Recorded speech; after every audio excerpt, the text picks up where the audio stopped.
Now, about the electricity system, been a while since we've talked about that, but it absolutely matters because guess what? A report came out today. There was a survey of the most inconvenient part of the power network, you and I, the customers. And it shows that Australians are not very happy with the power system right now. I wonder whether the Energy Minister in New South Wales could be a reason behind that. Remember, we are 22 years into the 21st century. What we want to see is if there is an opportunity for people to reduce their energy usage, so perhaps not using the dishwasher until you go to bed, that would help. So what did this report find? 51, 52, 54%? And the reporter had to beat it up into a headline? No. A whopping 88% of households, 88% of households are now highly concerned or somewhat concerned that energy will become unaffordable for them over the next 3 years. That's up from 81% in April.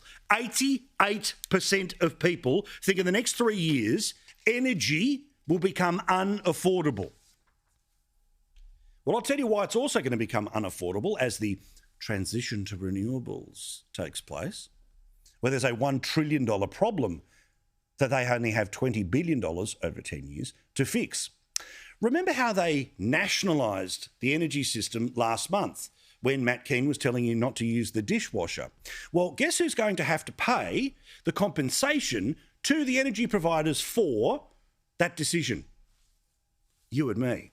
In fact, customers will now have to pay $1.5 billion in extra power bills to compensate those organisations that had to produce power when, because of the way the national energy market works, and more importantly doesn't, because of the state and federal obsession with renewables. Remember, in 7.5 years, we're magically going to turn to 82% renewables.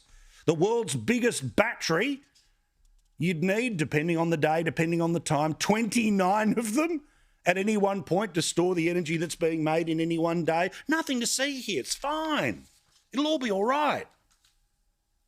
And it's only going to get worse because despite the fact that, yes, the big end of town, the people who fly business class all day, every day, were there clapping on the Prime Minister as he signed his 43% energy targets, or should I say emissions targets for the UN. Oh, how good. Well done. Oh, good on you, Dale. How good's this?